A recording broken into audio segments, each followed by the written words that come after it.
What would be the fallout from the extremely predictable pay-per-view Fastlane this weekend? We'll tell you as WGS-TV reviews Monday Night Raw for the week of March 6, 2017. Hey YouTube, are you ready for your hot tag? Because VR is definitely time to work. Hi, you're watching The Wrestle Gamer on WGS-TV.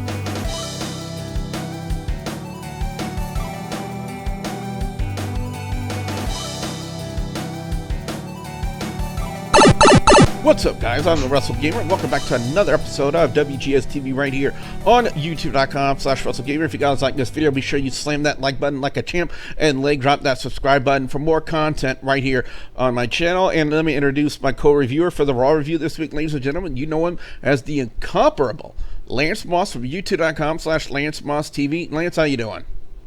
I'm better than I was this weekend. Just a bad weekend all around. Now, with Chris Jericho's expected appearance at the previous night at Fastlane, would definitely lead everyone to believe that WWE would be starting the build on the angle with Jericho and KO even further. Now, with Goldberg becoming the Universal Champion, again, as expected, how would WWE start to build up the championship match for WrestleMania this year? To answer those questions, let's talk about Raw.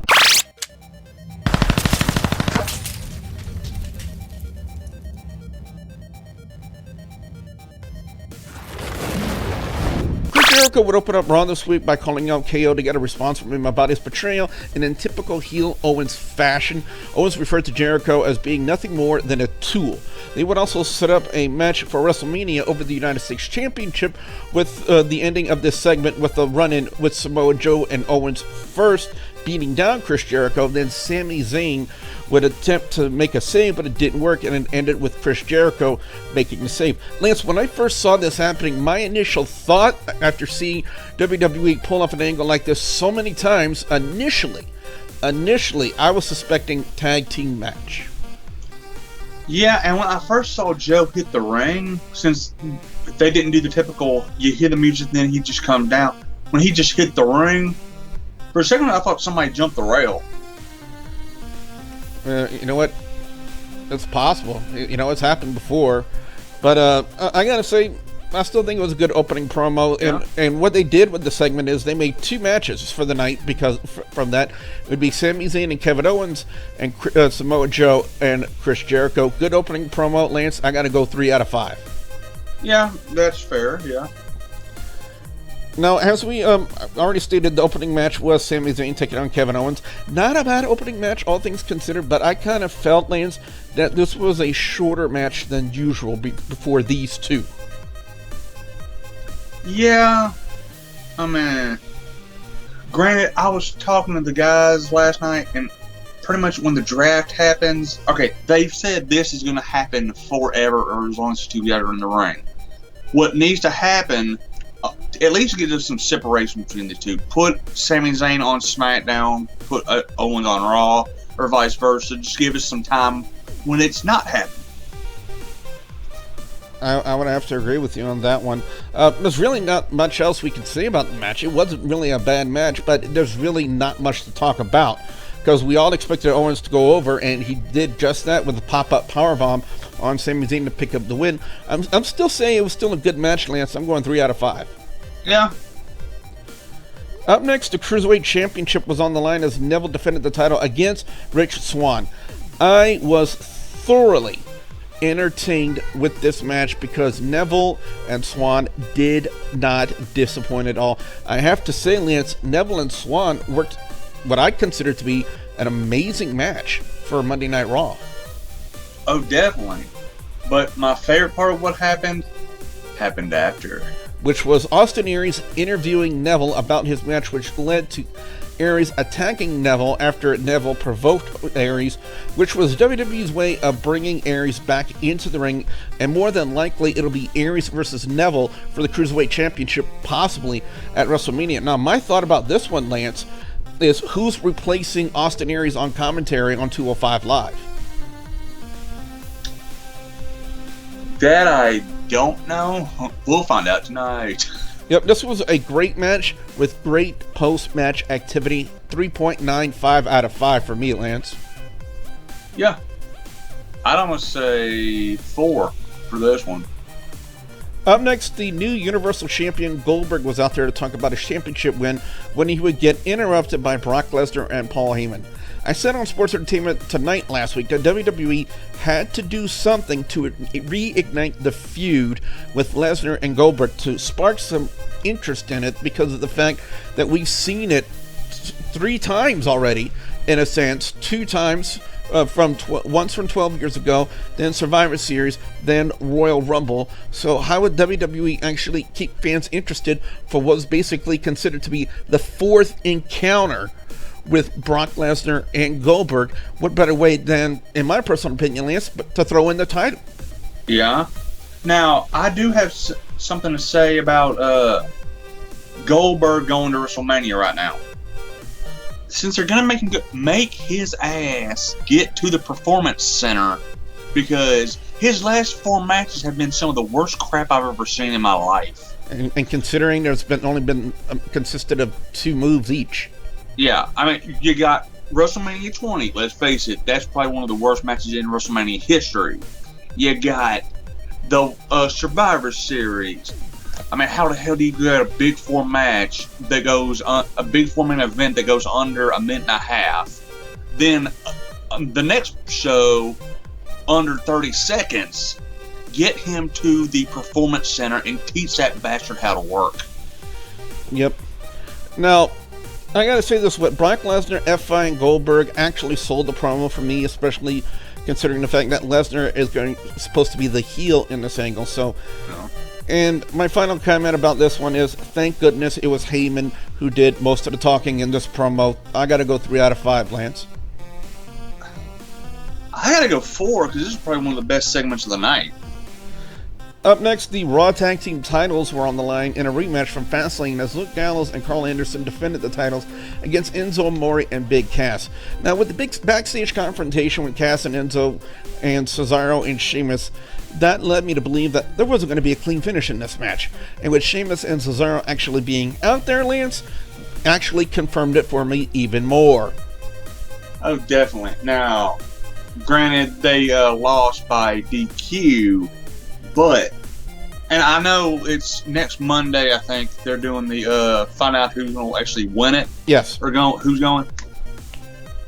A little something tells me there's going to be some shenanigans in that match, and it's going to be ended up maybe either a triple threat tag match or a 4-team tag match at Mania. You know, we can only wait until next week to see what's going to happen right there. But as far as the match goes, I'm going to go 2.95 out of 5 for this one, Lance. Yeah, I mean, I love the club, and I love Enzo and Cass, but... It was too predictable? Yeah, a little bit. Yep, and I've said it for years on here. When wrestling becomes predictable, it becomes boring. WWE Creative needs to do something to make the fans interested again. You know, and stop relying on the same old shtick, time in and time out. That's all I'm saying. You know, do something new, something innovative, something we haven't seen before. Cesaro and Sheamus being out there, we've seen that before. We've seen when an opposing tag team interferes in another tag team title match. It's an old formula that WWE just keeps going to time in and time out. They need to do something new. That's all I'm going to say about it. You know, go ahead. About that, you don't telegraph your move. Like, say you're doing telegraph a back body drop. Hell, they telegraphed the end of the dang match. That's exactly what they did. But following that, we had Akira Tozawa taking on Ariya Davari. I feel this was more of a time filler match more than anything. The finish of the match was Tozawa hitting the snap German suplex to pick up the win.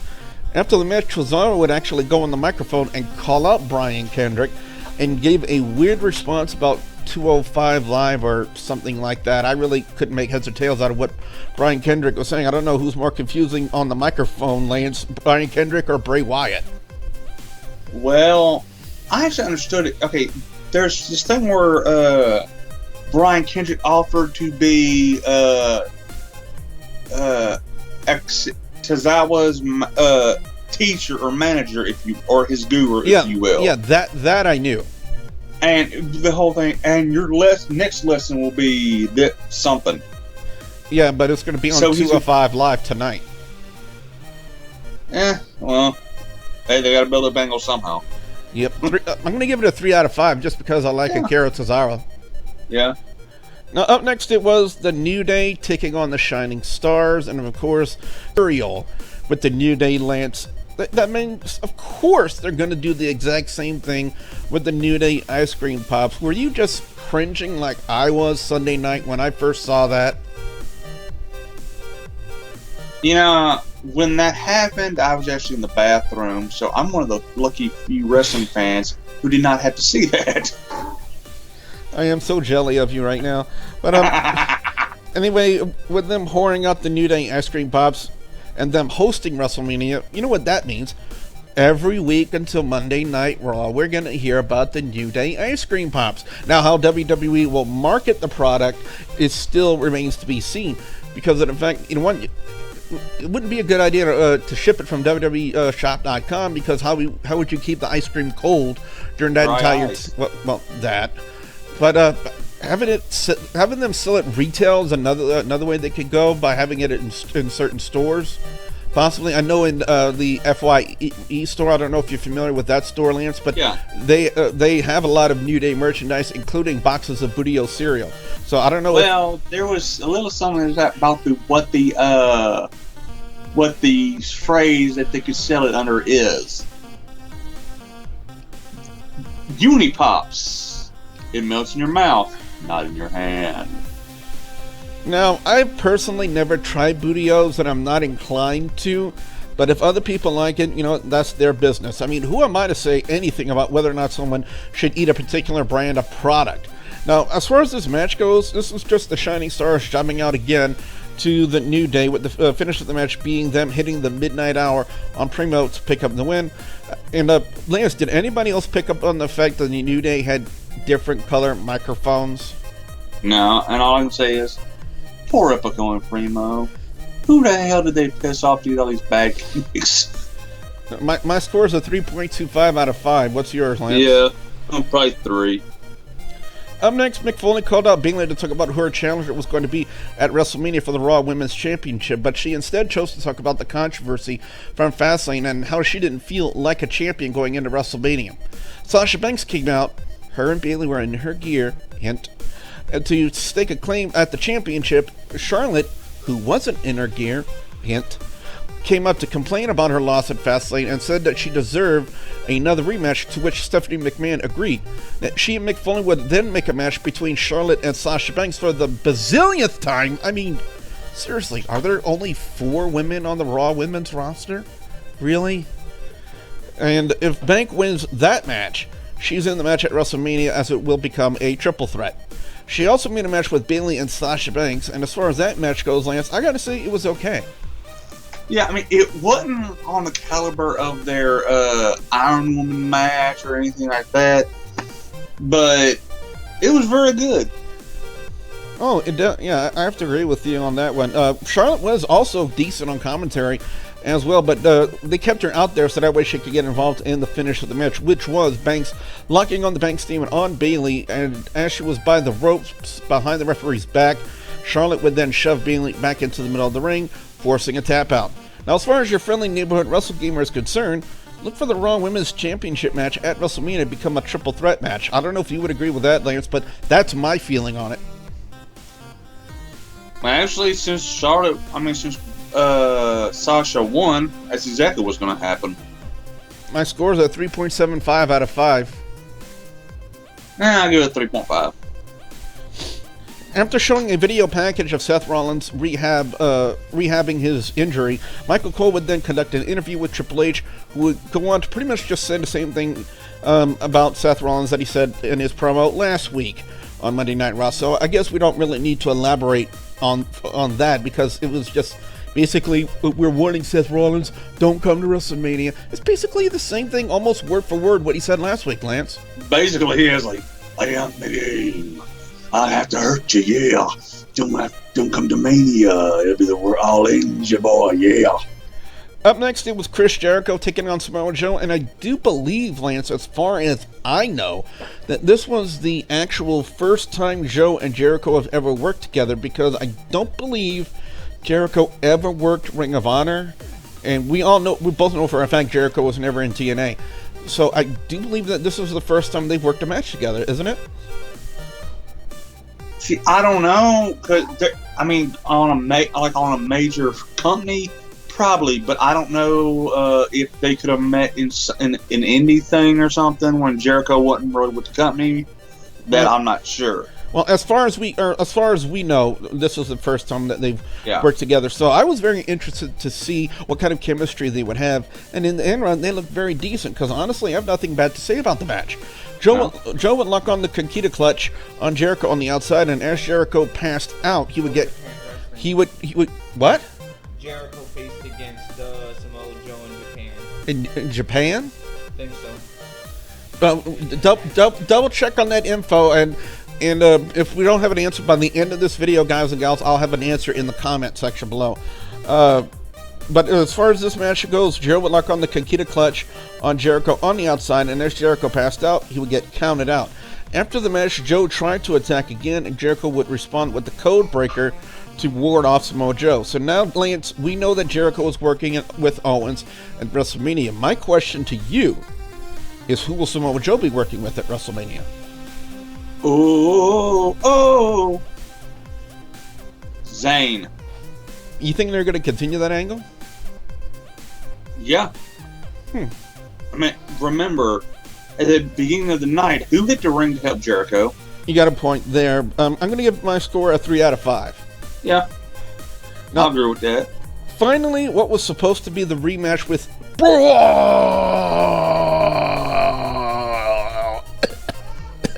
Strowman and Roman Reigns turned into the setup for the Undertaker versus... I don't know why I did it like that, Lance.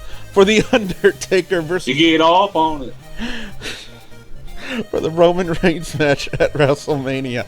As expected, the Undertaker made his appearance, since we're technically now in WrestleMania season, and had a standoff with Braun Strowman, who then backed off, and the fans who were once cheering for Braun Strowman now decided to boo him, and backed off from the future Hall of Famer. And as he was about to leave the ring, out would come Roman Reigns to a major chorus of boos, and he would declare to the dead man that this was his yard now, and Undertaker responded with a chokeslam to Reigns. And Lance, if that doesn't set up a match for them at WrestleMania this year, I don't know what will. Exactly. How I saw it was, he called out, Braun called out Roman, they botched the music. Because remember, like a second, boom, then it's like, oh crap. Dun, dun, dun, dun, dun, dun.